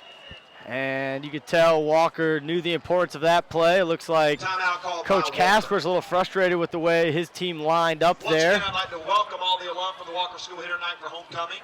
It's great to see all the familiar faces, families running around the Walker So 7.5 on the clock here in the 3rd quarter. Walker on their opening drive. And John Paul, we talked about halftime adjustments. We're going to be important. What have you seen so far that Pinecrest has done defensively, or do you feel like maybe they made adjustments but they haven't been executed so far? I honestly think they've made adjustments. They haven't executed quite as well. We've seen some improvement on the defense, but again, that defensive line is just on and off, and more so than often they're getting pushed back, and they haven't made a lot of adjustments to cover Rath. I think that we've stopped on a couple plays, but again, he's just driving down the field. So I know they made adjustments. They obviously made adjustments, but just haven't quite implemented them the way, I don't think, the way they would want to yet. Again, the key seems to be find number 29 in maroon. Wherever he is where the ball is probably going to end up. Right now, he's to the left of the quarterback. Strothers, he brings a man in motion. And it's going to be a pass out to the flats, caught by Rickenbach, and he's going to get the first down yardage necessary as he gets down to the 30-yard line. JT Rickenbach with his third catch of the game. And it's those kind of plays that, think about it, 10, 15 years ago, you might not be able to make with the, I wouldn't say new rule changes, but rule changes made several years ago that you can't touch the guy inside 5 yards. So it's easy for him just to get a short amount of yards, just get out of bounds quick, and it's an almost automatic completion. So Strother in the backfield alone, 3 receivers to his right. Now he brings Rath in, 1 receiver to his left. It's going to go to Rath, and he's going to find a little room coming up to make the tackle. That was number 40. And JP, I think you know number 40 pretty well. Peter Hoover, that is your younger brother. I do know him quite well. I see him, believe it or not, every day. And he's a great person, great player. And just to see firsthand his development throughout the past few years. And he's changed positions throughout his career playing football. And it's really impressive to see. I'm a senior now, and I think, wow, my little brother playing varsity football, and it's pretty cool to watch. And it's just, Nice it's something run else. by It's Thomas Rath. not something that not many people get to experience, to see something like that, but. Total family experience. Oh, it's fantastic. Yeah, I'm up here, he's down there. And, I do my best not to be too biased, but. Peter making his first appearance of the year, right, tonight? Mm-hmm. Yep. He had a concussion past couple weeks, kept him out of the game, kept him out of practice, but seems to be playing well, especially the second half. Expect to see him more. And it's QB sneak there from Strother, and again, for the third time, the QB sneak gets the first down, and once again, inside the red zone for this Walker offense, as we are just about halfway through this third quarter. Ball on the 18-yard line. Again, they've been here before, just haven't found a way to get it in the end zone or get any points on the board. So we'll see if they can do it. And you talked about it early in a couple of our broadcasts. You know, Coach Winter really preaches that bend but don't break defense. So far they've done that tonight. Let's see if they can one more time bend but not break. As Strother is under center, it's going to be a counter to Rath to the right side, and he is met there. Big time tackle. Let's see if we can see who that was at the bottom of it. Looked like that was number 4, Carson Holler, who got in there and really met him and then drove him back. Yeah, swarm of Paladins came in after Holler, and great swarm tackling by that defense. So 2nd and 8 here for the Wolverines. Field shrinks as you get closer and closer to that end zone. You assume they'll find a way to get the ball in Thomas Rath's hands. Don't have stats up here with us, but I would say it's safe to say Rath is up above 100 yards rushing on the night. And maybe north of 20 carries. Man in motion, looks like we're gonna have a rollout opportunity. Looking to his left, pressure in the face, big time hit to the end zone. And nobody was there. Big time hit coming off the edge. That was number 52, Nolan Stafford, and that's the kind of pressure you need on passing situations. It's exactly the kind of pressure you need. And Coach Winter preached about the flats so much throughout this week, and a great play right up the middle. Get the quarterback down. Don't give him a chance like he had a chance right before halftime in the corner of the end zone if he hadn't have overthrown him. That's how you prevent that from happening. Strother just kind of had to throw it up before his receiver was ready. It was intended for Blackley, but it was about 3 yards in front of him. So here's another pass on 3rd and 8. Pressure again from Stafford, can't get him. Coming up, it's Hoover, puts good pressure in the face of the quarterback, and that pass was dropped. That'll bring up a 4th and 8. Good pressure on these last 2 passing situations by the Paladin defense. Great pressure, and I think some of those adjustments starting to shine through here. And really, just, again, the bend but don't break defense. And it'll be interesting to see what happens this drive, given their first 2 in this half, or the last half. So 4th and 8 here for the Walker Wolverines. It is their homecoming game. We had a queen announced at halftime. Walker looking to make it a great homecoming with the win here from the football team. 4th and 8. Of course, it's Rath in motion. It's going to be a play fake to him over the middle of the field, and too tall for the intended receiver. Turnover on down. Once again, that Paladin defense bends but will not break. Fantastic play of defense, and even if he had caught that pass, it looked like there was somebody about to take his head off. So great play by the defense, and again, demoralizing to that offense. You get down, and it's almost like, it's useless getting down that far, and if you can't score. Well, we talked about time possession, not that important. Now you're down 7. You just used the whole, more than half of that quarter with no points. So time is getting a little. Here we go outside. It's Barozas. He's got a little room on the edge. Gets upfield to the 30 and down to about the 32-yard line. That's one of the first few times we've seen the Paladins go outside, and a lot of success there. And I think Michael Barozas, the quickest player on the team. And if you want to get a guy who's going to go outside and can cut it up at any time, he's the guy you're looking for, and we saw it right there. Great yardage. Oh, first down on their first play from offense in the second half. McCarthy under center. He's got Holler and Barozas as the A-backs. Binkley, who got a load of the carries in the first half. It's Holler trying to get to the outside. Nice seal block by Barozas. Holler down the sideline, stays on his feet but knocked out of bounds. Looks like he'll be just shy of the 50-yard line. They're going to say he stepped out at about the 45-yard line. So here we go, pound it in the middle in the first half, opens up the edges in the second half. There opens up the edges, and a lot of people talk about how, and we obviously know Ryan McCarthy's such a great athlete, but you and I were talking before the game, some people overlook Carson Holler, just a fantastic athlete. It looks like he's just as tall as Ryan. He's certainly got the weight for it. He's fast, he's quick, he's got power. He's a great athlete. Here's first pass of the game out to the flats and just out of the outstretched hands of Holler. Holler, you talk about 6'3", 195. I mean, that's a frame that, and we talked about, you know, we said maybe he's not getting all the looks because he's playing in this 1A school, but even against those 7A schools, South Forsyth Discovery, you could see his speed, you could see his ability on display against the real big boys of Georgia high school football. Oh, definitely. He's a different kind of player, like Ryan. He's just sort of elevated in this 1A sphere, and it's really impressive to see him work. Addison Ale will spell Holler on this play as Barozas comes in motion. Another pass play. McCarthy got the post. He's got Downs, and Downs got one hand up. It looks like it might have gone off his fingertips. Just couldn't quite get it.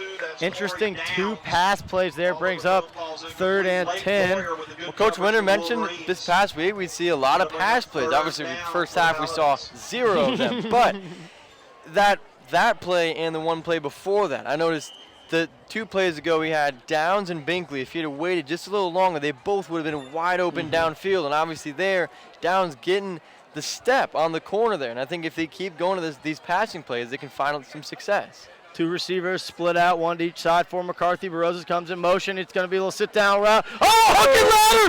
Barozas to the 30, to the 20, to the 10, 5. Touchdown, Paladins! What a play call there as McCarthy gets his first completion of the year and his first passing touchdown. 55 yards on the hook and ladder. He scored 7 points in the first half. And what better way to score? What more fun way to score than that? You can't even do that in Madden, let alone in the real game. And you talk about having fun. Coach Winter said this week, he said, I know it sounds cliche, but I want these guys to be having fun out there. If you're not having fun, why are you out here? Plays like that everybody gets a smile on everybody's face. Oh, definitely. If I was the Walker defense, I wouldn't know what to think. Stuart Jeans on for the extra point, and it is up and through to make the score 14-0 on a 55-yard pass play from Ryan McCarthy. The hook and ladder. It was so perfectly executed. It was just seamless. Downs got it, and it's so quick, just in that poise. You know, you can't drop it. You drop the pass, that's it. So you catch it. You know you're going to get hit, toss it out. Barozas is gone. And that's one of those plays where it takes perfect execution, right? You have to protect the quarterback up front to give him time. Your receivers got to do a nice job of getting separation, catching that football. Barozas has to time it up, so right as he catches it, he's right there. That's a timing play, and that was executed to perfection. As soon as Barozas caught it, there was nobody in front of him except for some green grass and an end zone calling his name. And it's interesting because in a tight game like that, sure, Walker is having a little trouble scoring, but a risky call because when you're opening up your playbook, so teams now say, oh, they're going to do hook and ladder, so it has to pay off in order for it to be worth anything. And I think that was the first time this year we've seen 3 pass plays in a row from this Paladin offense. But McCarthy finally gets that completion, and maybe like a free throw shooter or a good shooter who's struggling, all he's got to see is see a free throw go through that net. McCarthy just needs to see that first completion. He's like, all right, got that weight off my shoulder, back to just playing now. Ready to go. So Stuart Jeans ready to tee it up, or excuse me, it is teed up after it blew off, and he gets that little hop step that I love so much. And off the right foot, a nice little pooch kick over the head of the up back. Is it going to stay in bounds? It does not. And that's a little bit of the pooch punt problem. Funny shaped football, never know where it's going to bounce. And Stuart Jeans talking about the little hop step. Not the loudest player in the team, but he finds his way to get his little personality into the game. Love to see that. Love to see that. Definitely want your players to have personality and enjoy being out there. And after that play, I'm sure there's a lot of smiles and enjoyment on the Paladin sideline. But, you think, the way this game has gone, if you can get up 21-0, that might almost seal it the way Walker's, one, been able to not score once they get in the red zone, but two, just how much time their drives have chewed up. I was taking so much time off the clock. It's in Pinecrest not even running the triple option offense and still taking time off the clock with their defense. And Schrather hands it off to, of course, number 29, Thomas Roth. And then on the tackle, it was number 40, Peter Hoover. So that'll bring up 2nd and 10 as there was no gain on that play. So 1 first down, check that. Now you got to win 2nd down. You got to get 2nd down and 3rd and 4th for the way this game's been going. Yep. And don't forget, when you get to the red zone, you should score. And that's been a little trouble for them recently. So we'll see how that goes. 2nd and 10, Strother in the gun, brings Rath in motion, fumbles the snap. He picks it up, running for his life. 1 missed tackle. He's going to just jog out of bounds, but that's going to be a loss of about 10 yards. And that's about the 3rd or 4th time we've seen that shotgun snap not be handled, maybe a little bit high, but just enough of kind of miscommunication consistently to put them behind the sticks in multiple situations. And it really does. And one of the things that happens sometimes when there is a fumble and people go, ball, ball, ball, their offensive linemen turn around for a second, like, hey, where's the ball? And defense just comes right through. We saw there 4 Paladins chasing after him, and he couldn't do anything about it. So a 3rd and, let's say, 21 here for the Walker Wolverines here at home on homecoming, trailing 14-0. Looking to get on the board here. Big play here, keep this drive alive. As in the backfield alone, it's Strother. He's got 2 receivers to his left and a tight end. It's going to be a middle screen where they've had some success. Paladins were ready for it, and a nice tackle there. That was number 40, Peter Hoover, on the ankle tackle, keeping him short. It's going to be a flag, a hold on Walker. And Coach Winter's going to take it, and instead of making a punt on 4th and short, he's going to play that field position game, which he says is so important, especially in high school football. Right, especially in high school football, and just because you got players in college, NFL, they're bigger, they're faster. It makes the field shorter. But in high school, it's 100 yards, and they're all going to be hard-earned. There's not somebody who has a 4-second, 40-yard dash who's going to be gone like that. It's going to take time to get down the field, and that's why winning the field position battle is so critical. So it'll be 3rd and 36 here for the Wolverines. Ball on the 9-yard line. So here's a play where if you get negative yards, you're going to put your punter in an issue here. So I would maybe look for another one of those, screen jail blocks, or just a handoff here to Rath, which is what we're going to get. He goes to the right side, tries to find some room, dragged down on the far side. That's a safe call. That's a smart decision, especially with your offense not being able to finish drive. That's a good call. Middle jailbreak screen is what I was trying to say as that play began. I'm not sure what it came out as, but that's what I was going for. So Alex Hardy standing in his end zone, about 4 yards, ready to punt. Back deep, it's Carson Holler. He's at about the 46-yard line, and a short kick, and that's going to only go about 20 yards. So this is a really short field here for the Paladins to work. We talk about that field position, take that penalty. Punter's in his end zone. He's thinking, I got to get this off quick, can't let it get blocked. And I'll be honest, I'm personally surprised that it's not 28-0 right now, because they've had a lot of good field position, and Walker has been struggling in all 3 phases. And usually when that happens, the other team is just easy. But Paladins just getting used to playing a 1A team again. And you got to find a balance between overestimating and underestimating. So you just got to get everybody on the same page and ready to play football. McCarthy's going to pitch it out to Barozes, tries to get to the edge. Holler gives him a nice block. A flag comes in late.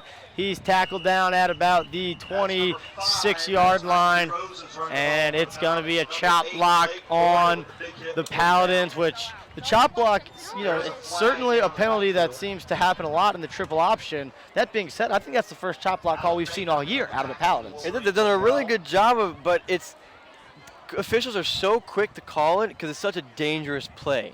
And if you're not careful, you can break somebody's knees. So you got to be careful. And so far, I think the Paladins have done a tremendous job of blocking throughout this season.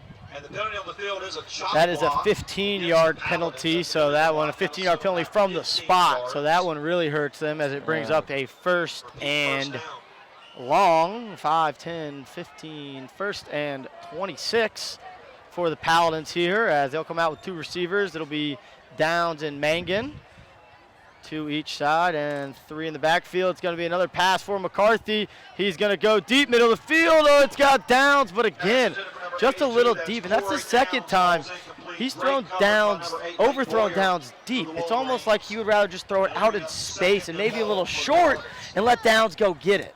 Yeah, that makes sense, but you got to be careful at the same time, too. Downs is clearly outrunning the corner. Yep. And if he throws it short but not short enough, corner has an easy pick. So, if anything, I think it's better for him to throw it deep. But, yeah, maybe if Corey Down just kind of almost makes it a flag route instead of that hard post. Exactly. So, second and long. It's going to be a quick throw out to Downs. See if he can make a man miss. He does make one miss, makes two miss. And finally tackled there by number 88 for the Wolverines. That was Alec Baker. And saw Downs make a couple men miss. And it's that kind of thing when you're on a defense where you get undisciplined and you don't make tackles. It should be an easy tackle. He doesn't have any momentum. He's standing right there. But when you're down 14-0 and you can't score, you're demoralized, you're basically going for anything. And that's when you get undisciplined and you make mistakes. We're under a minute here in the third quarter. Paladins facing a third and long ball on the 40-yard line. It's going to be another pass. McCarthy's got time. There he goes. He's got Downs again. That time it is caught. Corey Downs. Touchdown, Paladins. Looks like third or fourth time's a charm for Ryan McCarthy. And a beautiful throw and a more amazing catch, I think, right over the shoulder. Great catch, great throw, great catch, and a touchdown on the end of it. So McCarthy to Downs for a 40-yard touchdown pass. Makes the score 20-0. Paladins, extra point coming here from Stuart Jeans. It'll be held by Mangan. Good snap, good hold, and good kick. That'll make it 21-0. Paladins here with 35 seconds remaining in the third quarter, and we said, three scores might kind of be what it takes, especially with the way these offenses are going. Now, Walker's gonna have to hurry. Gonna have to hurry it up and score quicker. This is where Coach Winter talks about don't fall asleep, right? Defensively, we've played great. We've shut them out for 20 or 35 minutes and 25 seconds. Don't fall asleep. Don't let somebody get behind you. Don't fall for a play action. Don't let them score on a hook and ladder or something crazy like that. So I'm sure we'll be seeing a lot of discipline out of this Paladin defense here in the final 12 minutes. We're going to have to see it. And it shouldn't be too hard considering that those drives from Walker have been so long, and the defense knows they can hang with them no matter how long field-wise or time-wise a drive is. So if they can be patient enough throughout this game, they should be able to continue that through the end of this and the start of the fourth quarter. Ball teed up at the 40 over on the left hash. We've seen deep kicks. We've seen pooch kicks out of the Paladins, keeping Walker guessing. Stuart Jeans will do his patented hop, which I love so much, and we'll talk about every time he does it this year, and kicks it deep and into the end zone. He got the power he needed on that one, and a touchback there for the Paladins. Exactly what you're looking for in the kick game. And you love to see that. Look at his teammates. All of them, as soon as he puts it in the end zone, they come running back. They love to see that. And that's the kind of team energy, team camaraderie that coaches love to see. Even the kickers getting some even love. the kickers, especially. Even the kickers. If the kicker's not getting love, nobody's going to get love. It's great to see that camaraderie, especially early in the season like this, because it's only going to get stronger. Right. Unless it's like a scandal or something that you typically see. So it's going to get stronger, and it's a good thing to see. A little bit of a trap play here for Walker, and well done there by the Paladins. Looked like it was Peter Hoover and number 4, Carson Holler, in on that tackle. A gain of about 6 for the Wolverines as there are 15 seconds on the clock. Let's see if Walker can get one more play off. I'm sure they'd love to. Any play they can pick up yards is positive as this clock and this game is getting shorter and shorter. Shotgun for Strother, 3, 2, 1. And the buzzer sounds and they don't get the playoff. And after 36 minutes of football here in Marietta, the score, Pinecrest Paladins 21, Walker Wolverines 0. We'll be back for the final 12 minutes right after this.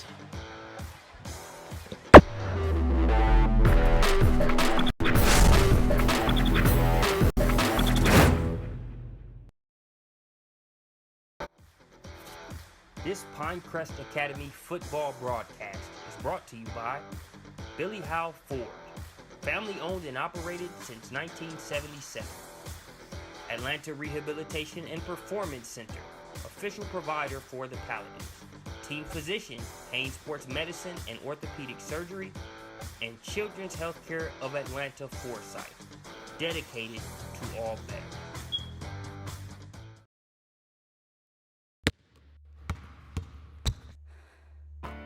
I got a high ankle sprain going for a rebound.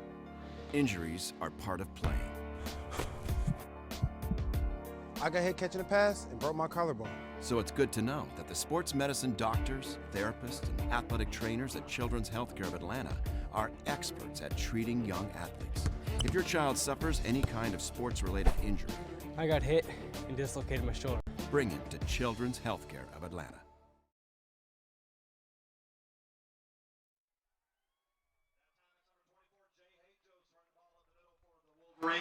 And welcome back here to Pinecrest Academy Football presented by SUV TV. I'm Ned Case alongside John Paul Hoover. We're here at the Walker School in Marietta. And a 3rd and 3 situation here for the Wolverines, down 21. They got to find a way to get points. It seems like every drive is a must score. No matter where you are in the field, you might give up a short field, but you got to find ways to score quick. Without a doubt. And you need to score at least one touchdown, because to go, if you lose this game and you go over on the 4 in the season, you gotta know that you can at least score against a team like this, who you're gonna see more of in the region.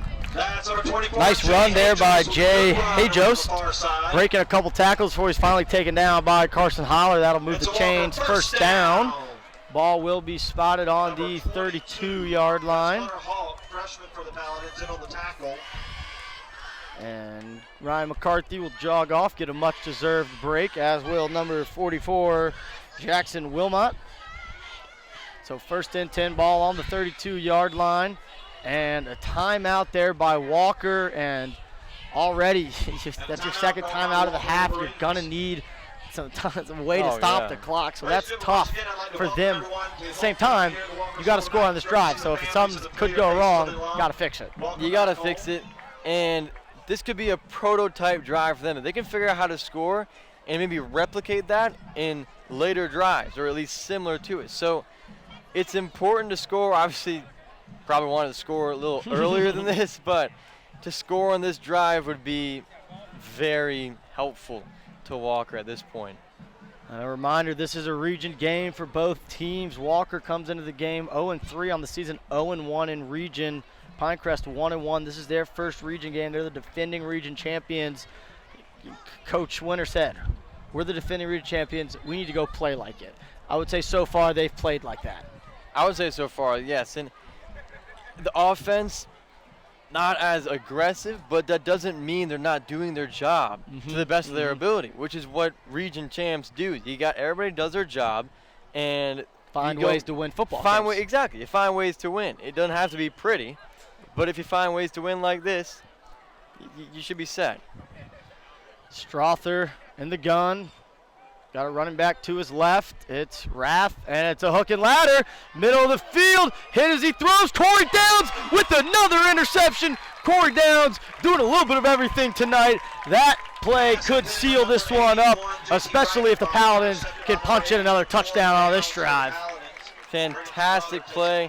And the assist from Hunter Hogan, the pressure there. Yep. And almost like an alley-oop. Corey Downs is easy pick, and I don't know what you can do if you're Walker at this point. It's a tough situation to be in. Hunter Hawk put that pressure right in his face, and Strother just never had time to set his feet. It looked like he might have had a receiver, but getting hit, not having his feet set, ball came up about 3 yards short, and Corey Downs going up there and getting that, looking like a rebounder, and that one goes to Brooks Binkley, and we have not called his name as much in the second half, but nice gain there of about 4 yards, bringing up second down.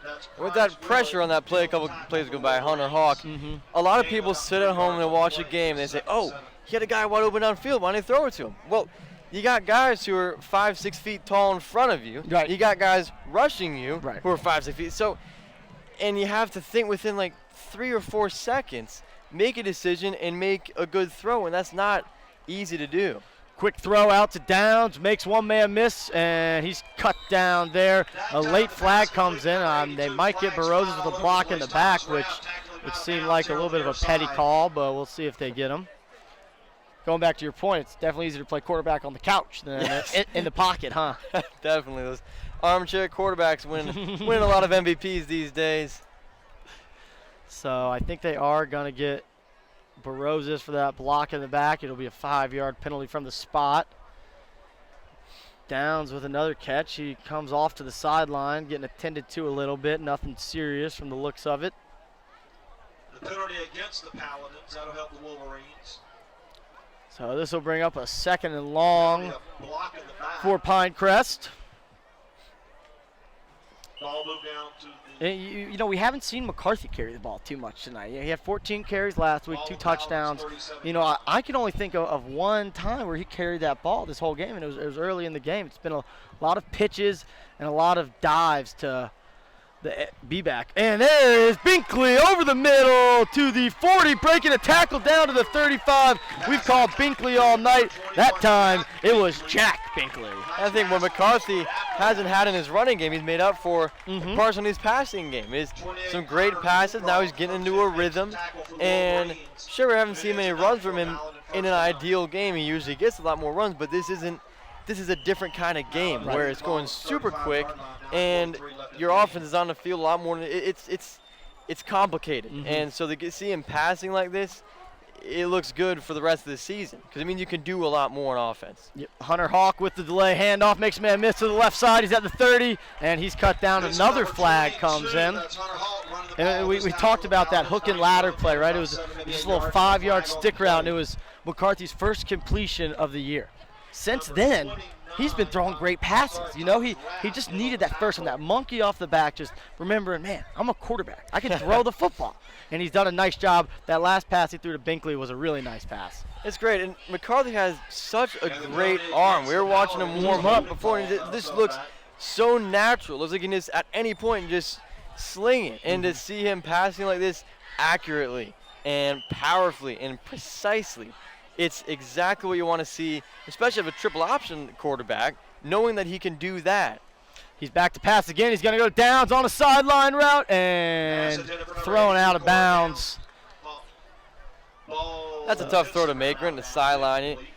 And you don't necessarily have to complete it. It's just first down. He got 3 more tries, but again, he's just, the more he throws, it tends to be the better he gets. So just keep getting those passes out there. And at this point of the game, I think you just experiment with your offense a little bit, see what works against 1A schools that you're going to see in region a lot more, and see what doesn't work. And I think that's what the coaching staff is doing here.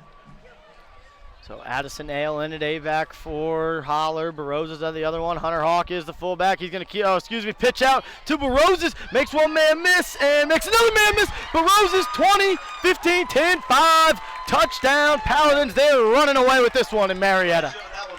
And just so quick. Once they get one past one guy, but it's not just the quickness, it's also that power. Driving through that one tackle, getting the guy off his back, and then sprinting to the end zone. Great play, great blocking by that offensive line, and great touchdown. McCarthy doing a nice job pulling it from the belly of Hawk. I thought Hawk had it.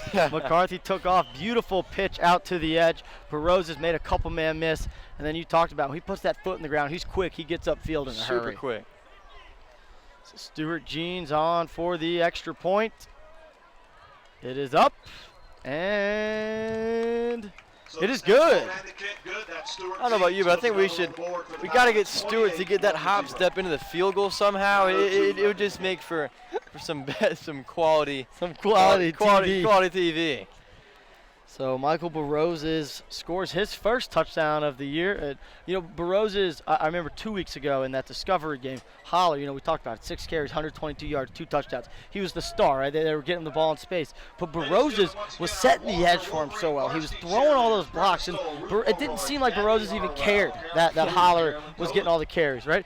Now it seems like they're using Barroza a little more on these pitch plays to get to the edge this game, and he's getting rewarded. And that's the kind of team chemistry that you want to see as a coach, and the kind of flow that you want your offense to have where you have multiple weapons. Definitely, and you want to see that each player is working to the best of his, not only his ability, but his resources. This offense is tailored specifically so that each player placed in each position can play that position in an ideal world to perfection. Right. So it's not just throwing players around. So it's great to see guys succeed knowing that you placed them there to do just that in their specific way. Stuart Jeans gets a hold of this one, but it's not going to get in the end zone. Fielded at about the 4-yard line. It's Rath. He's going to try to find a little wiggle room, and not much there as he gets the ball out to about the 26-yard line. 8:56 on the clock. This quarter seems really slow. It does seem very slow. Certainly a lot more passes, a lot more penalties actually. Yes, definitely penalties. Pinecrest done a nice job of overcoming those penalties, right? They've had a couple first and second and longs. The passing game has gotten them out of that. Definitely. We saw the first 2 games of the season, specifically South, where Pinecrest would get 1 penalty and it would decimate their drive. That would be it. And the fact that they're bouncing back from these penalties, that's just another aspect of the game that if you can succeed at, you should get some more wins. And it looks like Walker has changed quarterbacks. It's going to be the sophomore, number 14, Patrick Wright. And on the first carry of the game, it was number 7, Robert Wood, also a sophomore. So Walker going into their second group a little bit here, trying to get some of those guys varsity reps, I'm sure. And if you're fans of the coaching staff or the Pinecrest players, when you see this, it's kind. You don't want to coast. You never want to get lazy. Right. But it certainly is a confirmation to you that you've played a good game and that you should come out with a win. So it's right in the gun. It's going to be a handoff and nowhere to go as the Paladins defense was all over him. First contact was made by number 62, Alan Yadav, carried by Hajost. We see Alan Yadav going inside, getting a lot of pressure now. We haven't seen that in a couple past games, but he's certainly making an impact in this game, whether he's tackling or not. A lot of time he just fill the gap, and another guy gets loose to make the tackle on the play. And a great effort from Yadav tonight. 3rd and 14 there as the Paladins get in a few fresh faces. Number 10, Hogan Palmer, comes into the game. He's going to spell Daniel Duke at safety. So right under center. It's going to be another handoff to Hajost, and the freshman Hunter Hawk is there. He was trying to rip that football out. I don't think he did, though. It'll bring up 4th and long as that clock continues to run. And here's a situation where if you get the ball back as Pinecrest, you can run that clock out. You got your 5-6 minute drive, pick up 3-4 yards every time. I'm sure we'll see a lot of Hunter Hawk, a lot of Brooks Binkley, maybe some of McCarthy here, and we'll see. But Also, there's the potential of getting some of your twos in there, getting Mickey Mangan a couple snaps at quarterback, getting him in some rhythm. So we'll see what Coach Winter chooses to do here. Right, and you've showed that you can score running or passing, or at least drive down the field passing. So you scored quick with passing, which is what you needed to do. Now you can just milk that clock, get those seconds off the clock, and come out of here with a win.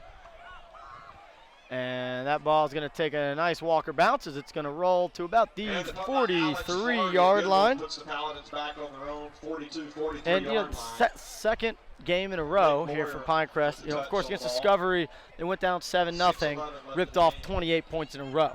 Here they never trailed, 7-0 at the half, a little slow, and then they ripped off 21 points in almost a blink of an eye. Right, and that's, remember what Coach Winters said, and we talked about it earlier in the game. One of two things happen. Either you tend to start out slow and you get going in the second half, or vice versa. And this is, obviously we start a little slow, but second half, offense firing on all cylinders, running and passing, and it's overall a great performance. And it is Mickey Mangan in at quarterback, and his first snap at quarterback of the year is mishandled and fumbled, but he jumps right back on it. Hey, Brett Favre, his first pass of his career was a pick six, so quarterbacks tend to have questionable starts, but there's worse ways. There's worse ways to start it. There are a lot of worse ways to start. Think about even this year, Hurts for Alabama. His first snap was a fumble that got recovered by the other team. Then he goes off and throws for 300 yards. So Mangan certainly, I'm sure, won't be flustered by this. Mangan, plays a lot of different spots. Plays defense, plays wide receiver, obviously on special teams. So this might be the first time we've seen him at quarterback, but definitely not the first time we've seen him on the field tonight. No, he's one of those utility players. He can play a lot of positions, and he plays them well. So to see a guy like that, it's kind of like Ryan McCarthy, who can basically play any position on the field. And I think Mickey Mangan's going to be one of those guys who can, when Ryan leaves, can fill that void. Mangan, a junior, likely will step into that quarterback role next year once McCarthy heads off to South Carolina and the Citadel. So Mangan under center, 3rd and 6 here, clock under 5 minutes. Hawk in the B-back spot. They're going to give it to Hawk. He's got a lot of room. He's got a first down, and he's going to be tackled down at about the 44-yard line. Nice 3rd down conversion there to keep that clock moving for the Paladins. Keep that clock moving and getting more plays by players that we don't usually see, and that's good for everybody. That's good for the fans who want to see their kids play, and it's good for us to see. Call some different names. Exactly, call some different names and see some different looks on offense, and it's fun to watch. To the near side, split out a wide receiver. It's number 15, Sawyer Huffstetler. And Mangan's going to keep it. He's going to pitch it out to Addison Hale. He's got to make a man miss. He does just that. And he's going to stumble down to about the 35-yard line. Nice first down play there. Hale showing he can be a solid 3rd option out of that backfield to spell either Barozes or Holler. Right, he has that low center of gravity as we saw there. Just a quick little cuts, gets what he needs to get and no more. And that's all you need to do. If it is 2nd down, you only have 2 more yards. If you get that every play, it's perfect. 2nd and manageable, just what they want. Hawk in the backfield. It's going to go to the freshman, Hunter Hawk, up the middle. Stiff arms a man, makes a man. Almost missed. He's down at the 6-yard line. Hunter Hawk had eyes for the end zone, just couldn't quite sneak it in there. As it looks like we're going to have a whole new offensive line here for the Paladins. Alan Yadav comes off clapping. That may be his final snap of the game, as does number 52, Nolan Stafford, and number 55, Stone Brown, the Hogs up front, who really led this offense. You talk about him underrated. I want to give him some love. And it goes to Hawk, and he is going to get in the end zone from 6 yards out, and the Paladins now lead 34-0 with an extra point pending. It's almost like Hunter Hawk went over to Coach, like, Coach, I almost scored, and he gets, oh, sure, go ahead. And he just runs it right in, and he got exactly what he wanted in that last play. As I look at my scoring sheet here, that is the first touchdown inside of 18 yards. All that touchdown plays of 18, 55, 40, 35, and now 6. So explosive offense out of the Paladins as Stuart Jeans puts the extra point up and through. Very explosive offense, and I think if you're Pinecrest's upcoming opponents, this has got to scare you because you're looking at a team that normally is 2-3 yards per play, and now they're scoring 40 and 50 yards. It's got to be scary for your defense. So 3:10 on the clock here for the Paladins, looking to just melt that down, move on to their next game, looking ahead to Pinecrest's next 3 games. They'll travel to Mount Pisgah Christian, who knocked off Walker last week and is a team that you mentioned kind of has become a rival and somebody who you really need to beat to win this region. It really is, and you look at Pisgah and Kings Ridge, but those two kind of competing for that rival spot. But Pisgah, definitely a team Pinecrest played for several years now. It's in every sport, and it's always a fun game. It's a fun game to watch. Last year had that field goal wide left, and Pinecrest won, and it should be a great game. Following that, the last Friday in September, the Paladins will will host Mount Parent Christian. And then you mentioned Kings Ridge. They come to town October 7th. That'll be a big one. Walker's next 3 games: at St. Francis, home against Fellowship Christian, and at Mount Parent Christian. So region games coming up for everybody, and Stuart Jeans hops into that kick.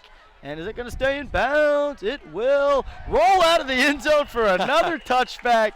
And everything seems to be going right here for the Paladins so far tonight. Seriously, can you imagine what this game would be like if they had scored like this in the first half and played like this overall? I know the second half is taking almost an hour, and it seems like it's the longest half of football. Unbelievable.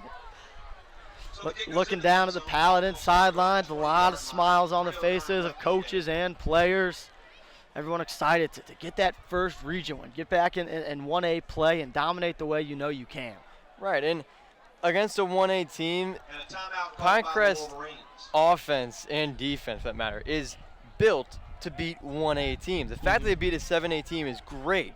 It is no slight against Pinecrest, but they were built with offense and the personnel to beat 1A teams. And to do it with a solid win like this, especially in the second half, great play on all 3 aspects of the game. It's motivating. It gets that team morale up. We see guys hugging on the sidelines and cheering and coaches high-fiving. It's great. And you love to see this, right? You put in the second defense, your JV guys, right? You got Coach Winter on the field coaching position group. You got 5 coaches out there coaching everybody and really coaching all the way through this game, and also probably saying, hey, we're putting our 2s in. Don't give up the shutout. Yeah, don't give up the shutout. And it's certainly a lot of pressure coming from the sideline on that. You know, the juniors and seniors are, in those freshmen, sophomores here. Hey, you're going to go in. You better not blow this. We're shutting these guys out. You better not blow this. Yeah, it is. So the clock runs 2:45, second and 8.5 here for Walker. A lot of their second unit guys in. At quarterback, it's Patrick Wright. Starter, Brigham Strother. Had some success throwing some short passes, got some pressure in his face, took a couple big hits. That we talked about, just couldn't really find that rhythm, drove the length of the field, never punched it in. You keep using the word demoralized, and I think that it just finally enough of it got to him where just the air kind of came out of the balloon. Right, the air kind of came out, and when you get to that point, 4 times now in the red zone, and you can't convert, it's, again, I'm overusing this word, demoralizing. Yeah. It's an accurate word. It's a true statement. Next week we'll bring up the thesaurus so you can use use different words. Yeah, exactly. I want some highlighted words, but you'd almost rather not be able to get in the red zone at all, right, than to get there and not be able to score. Yeah. It's got to be frustrating. That's a good word. It's frustrating for that offense. You got a minute and a half to use frustrating as many times as you can instead of demoralized. Thank you for tuning in here on Pinecrest Academy Football, presented by SUV TV. I'm Ned Case alongside John Paul Hoover. We're here at the Walker School in Marietta, and Walker gets about 5 yards on that third down. Going to bring up a 4th and short. No reason to think they won't go for it. So, John Paul, we talked about getting back in this region, getting their rhythm going. where do you see this Pinecrest team going next week? You see them, offensively, defensively. Where do you think that we could see a couple of adjustments in a couple of places to make them play just a little better? Well, I think watching this game and seeing how the passing game sort of ignited this offense, both passing and the running game, but the passing game just kind of, it was that spark Especially plug. in the second half. Exactly, especially in the second half. And that gave some motivation to defense too. So I'd like to see them come out next game, run a few more passes in the first half, more than none, and really get guys moving, get wide receivers running instead of blocking. And I think if they can do that effectively, they should have a good chance in the next game.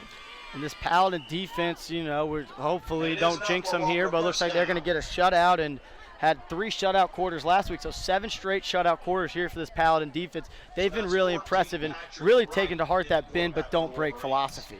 Right, and it's just a great philosophy to have because it doesn't put too much pressure on the defense right here in this kind of field position. Right. It's the pressure comes just that last 20 yards. Right, exactly, and it allows the players to play more freely, a little more loose, and have a little fun. And a fumble on the play. Looks like it might have been picked up by the Paladins.